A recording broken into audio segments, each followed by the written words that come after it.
Hey, Book Penguins! I am here with local author Robyn Roy, and we are going to talk about her book, Saving Them, and another book in the works. How you doing, Robyn? I'm good. How are you today? Thank you for having me. I am excellent and happy to have you. I love talking about books. Let's first talk about you as an author. How did you get into writing, and what inspires you? I've always wanted to write a novel. English was always my strong subject in school. One day I was talking with my mom. This was only in 2023. I told her that I'd always wanted to write a novel, and she said, "Why don't you write about Antarctica? Nobody writes about Antarctica." And I thought, well, that's actually a very good point. By the end of the day, it started to formulate in my head, and I just knew I was going to write it. And why Antarctica, other than just people don't write about it? Any other interest or reason?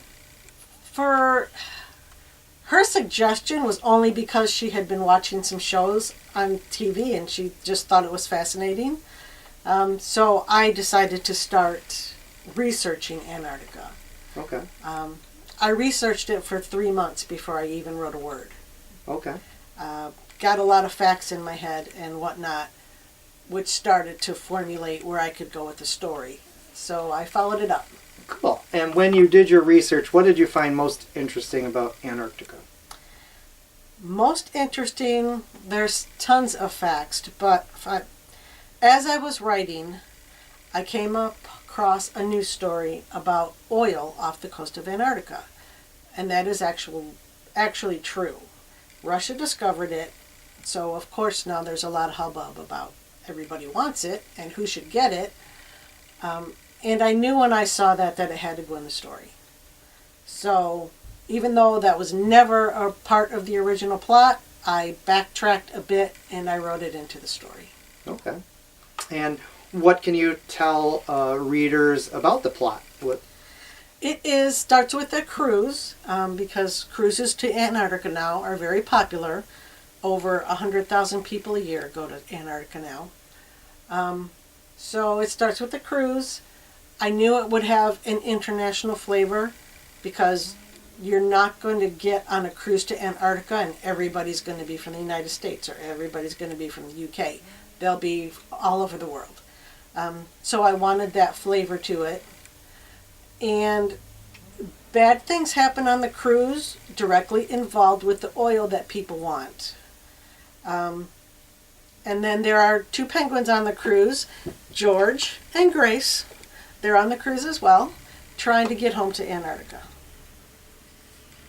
I am to this page in the book, yes, but there's a 3rd penguin here on the table. There is. Spoiler. I haven't got to that person. Spoiler alert. Yeah. Spoiler alert. This is Sandra. She shows up later. Okay. And she's on the cover too. She is on the cover. All right. And do you have any remarks as to the cover design? I came up with it. I did the cover myself in Canva. Okay. Very nice. And you're indie published, right? Self-published? Self-published, yes. Okay. And when you decided to sit down and do this, well, how long was the journey from start to finish? My mom told me to write about Antarctica in July of 2023. I wrote my first 2 pages in October of 2023. And I published it in May of 2025. All right. So pretty quick. Okay. A lot of people have said that. Yeah, that's great. What do you enjoy most about being an author now that you're out there? As expected, I discovered that I do love to write. The unexpected part, which isn't entirely unexpected because I've always been a people person, but I love networking and marketing and meeting people. It's been a lot of fun. Awesome. And do you have any events lined up after this interview that you want to plug? There's a Third Coast Book Fest that is on the west side of the state in Grand Haven. I'm signed up for that. And also Sip and Shop, which is in Brighton on March 28th. Nice. And where can people find you online? Do you have a .com or a Facebook like page? I do have a website, which is Save Them, Save Us. All lowercase, no spaces, no hyphens. There are some other things on there. There are some short stories that I've written. Last year I spent 3 weeks in South Africa, so I've got some pictures and some blog posts on there. And the book is also available on Amazon. Awesome. Now, I guess you mentioned Save Us, so we might as well segue Spoiler into that. alert! Right, so what is in the works? Save Us will be book 2. This book, Save Them, was written. It has to be a sequel. It needs a sequel. I knew where I wanted Save Them to end, but a whole bunch of stuff kept percolating in my head. Most of it was going to happen after the end of this book. So I either had to move the ending of this book into the middle and make it a big book, or I had to do a second book. And I chose to do a second book. Yeah. Is there a cliffhanger in here? There sure is. Okay. The very last sentence, you're like, well, now I want to know what happens. Okay. Yeah. All right. And when readers read book 2, will they have to read this first? Or can they read them as standalone? It will be very helpful because the same group of people who board the ship as strangers become friends. So they're going to continue in book 2 together as friends. So there's a lot. You don't understand their dynamics and what they've been through if you don't read book 1. Okay. And when I'm reading, or to the point I am, is there a romance brewing between the two main characters here? The male and female lead will fall in love. Okay. We all know it's going to happen. How often does it not happen? Right. Okay. The reader will be very upset if it doesn't happen. Right. And who is your target audience here? This is adult fiction, so this is not a children's book. Probably, I don't put it in young adult. It is kind of tough to put into a genre. I tend to use adult fiction or thriller. Mystery works. It's got a little bit of everything, but it's not a children's book. Right. Because as far as I got, there was a mysterious death on this ship. There was. Yeah. A little bit of profanity, not a lot. Yeah, it's okay. Who would you say your favorite character is?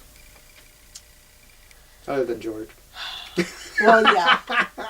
I mean, not gonna lie, you can't live in Antarctica, so whatever happens, whenever something happens with these two, I cry when I'm writing it. I hate writing those things. But the one that's surprising me is Tosin. Because Tosin was kind of written as my wild card. That's how I came up with him. I had several things that I could do with him. He has a really rough life, and that could lead him down a very dark path, or that could lead him down a path of salvation. There's a lot to work with there. I almost killed him off. I really thought about it. I was going to sacrifice Tosin, but now I'm writing book 2, and Tosin is growing into something that I did not expect. And almost completely on his own. So I have said to my laptop, I am so glad I didn't kill you off in book 1, because I really like where Tosin's going. Excellent. So that leads me to another question about your writing style or methods. One term I've learned doing these interviews is like an outliner versus a pantser. Do you outline in advance, or do you just sort of let the creative flow go? I have to go with pantser, because I started book 2 with 4 pages of notes, everything that was in my head, and I can tell you probably about 3 pages of those have not even come to fruition yet. I let the book go where the book tells me where it wants to go, and I roll with it. And if I try to force it, no, I was going to do this, and this is what we're going to do, it does not work. I can't make the story work, and I have to double back and let the story tell me where it wants to go. I love it. Very organic. What do you find most rewarding as from being an author? Again, I love to write, and like I said, I love meeting the people. Mm-hmm. And also, and I've always loved to read, and now I'm always surrounded by books because everywhere I go, every interview, every book sale, there's books everywhere, and I'm like, oh my gosh, there's so many books, I love it. Love it. Yeah. Okay. If I was going to have coffee with any of the characters, who would you suggest? For you, I would suggest Tony. Yeah. And why is that? What about Tony? Tony is the ship's purser, and he's just a fun guy. He's the ship's purser, so he has to be very responsible. He's responsible for a ship full of people, but he's also fun and a little quirky. Okay. And how do you go about developing your character? What makes a good character from your perspective?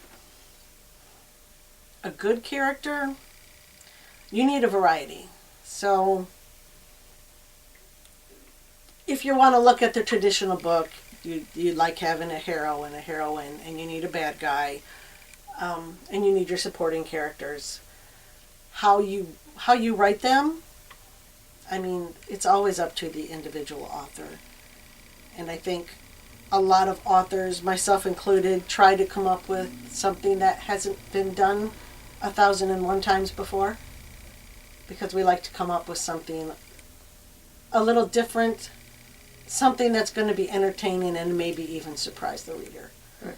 This particular book, because of my research, I was going after some education as well. Okay. And tell me about that. What do readers hope to take away after reading Save Them and then Save Us?